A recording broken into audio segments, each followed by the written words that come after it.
So, white men are declaring their love for black women. I do love black women though, and they definitely my little chocolate babies. Boy, chocolate my favorite motherfucking flavor. But here's the problem.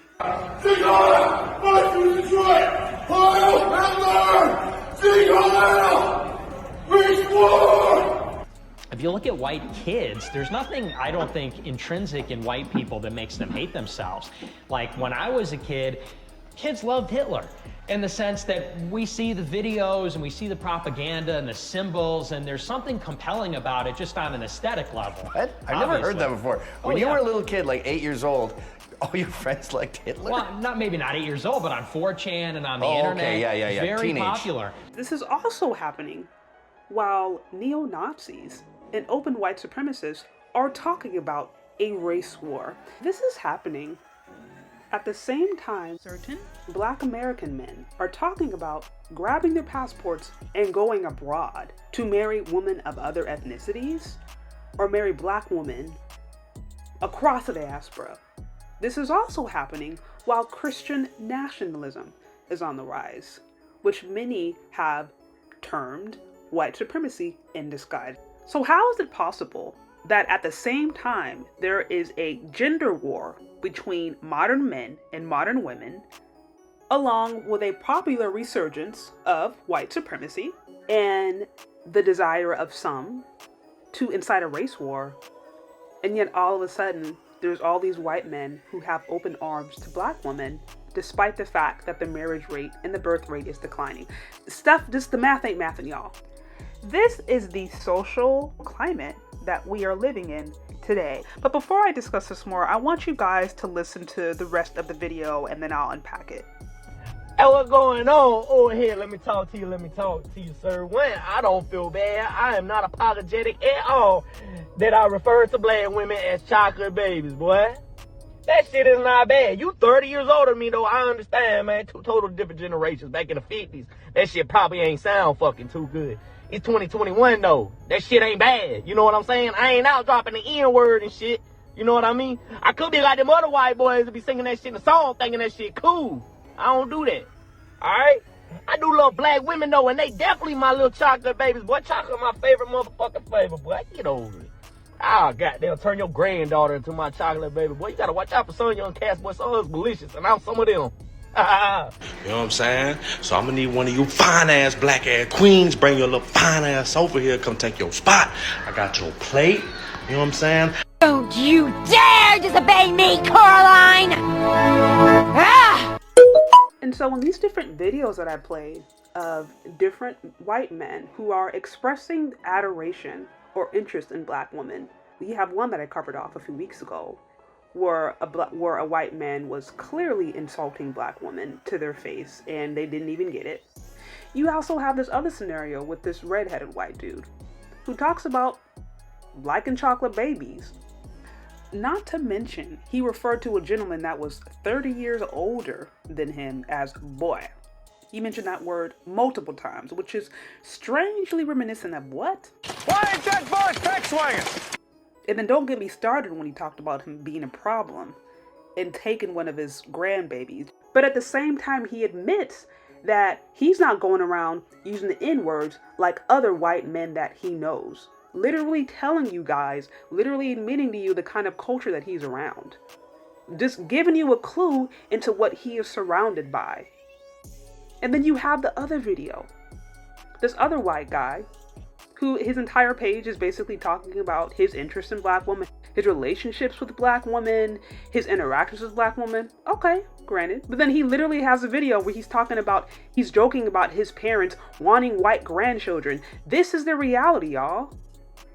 And you don't believe me? I mean, there's even studies on this where it talked about white men who have a preference primarily for white women.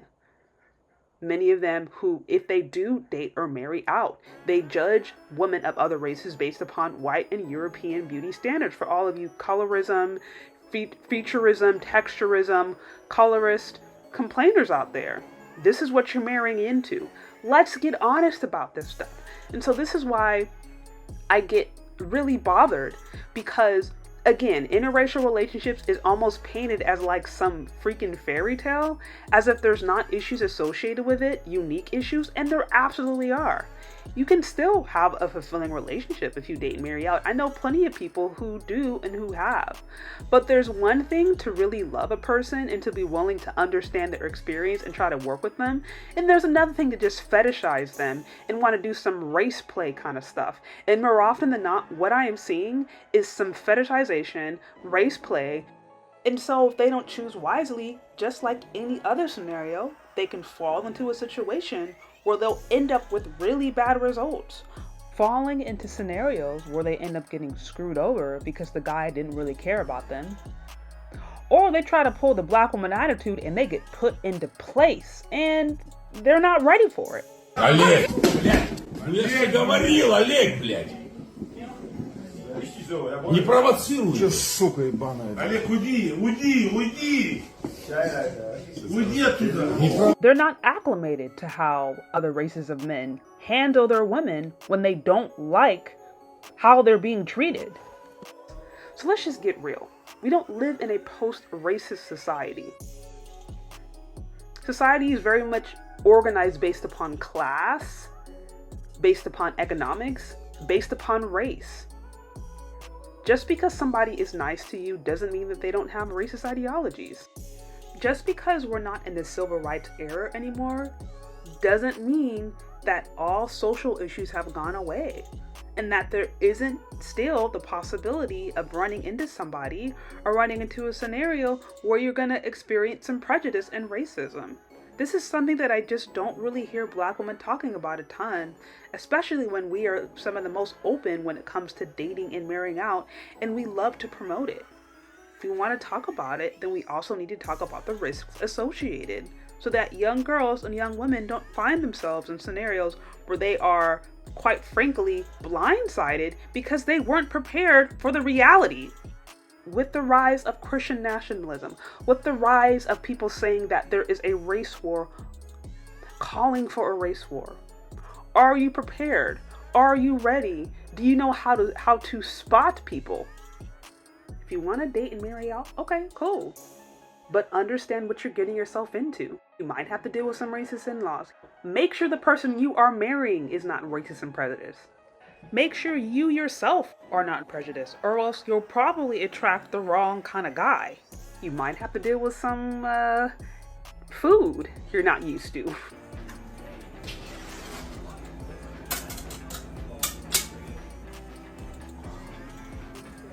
Josh, we ain't got time for that today.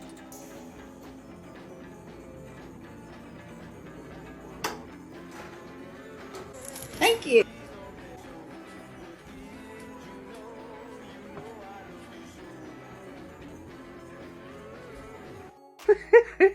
You might end up having mayo on your turkey for Thanksgiving. Got it? No. You got it? No. I don't know. All right, good. That's the whitest thing I ever seen. It's mayonnaise. Just my eardrums. Pick open the stupid thing. Get out of the way. Open the drawer. Hold on, I gotta put some more seasoning on that while you Let got it put that. some seasoning. Did we do mayonnaise last night? There's Mayonnaise is not a seasoning. I seasoned the whole. Mayonnaise. You seasoned it. Put it in. Mom, Put it in. let's just throw some Go pepper. ahead. Did last night. Where? Shit. It looks white because there's mayonnaise on it. Cook all you want. Like, this is the kind of stuff that people deal with. And some people are able to navigate it and do it okay and have successful marriages. And there's also a lot of women, especially if they end up with situations with men who have bad intentions or quite frankly who don't respect them or may even dislike them. And like I said, they end up in the freezer. Don't let that be you. Be mindful. Don't accept the bare minimum. Don't be so quick to drop your panties just because the dude is white and because he says he has a thing for sisters. That's not impressive. A white man wanting to have sex with a black woman is not impressive. That's been happening since slavery. So we have to start to raise our standards, ladies. But what do you think? Do you agree or disagree? Let me know. Leave your questions, comments, concerns in the comment section below. Thank you so much for listening if you've gotten this far, and we'll talk later. Bye!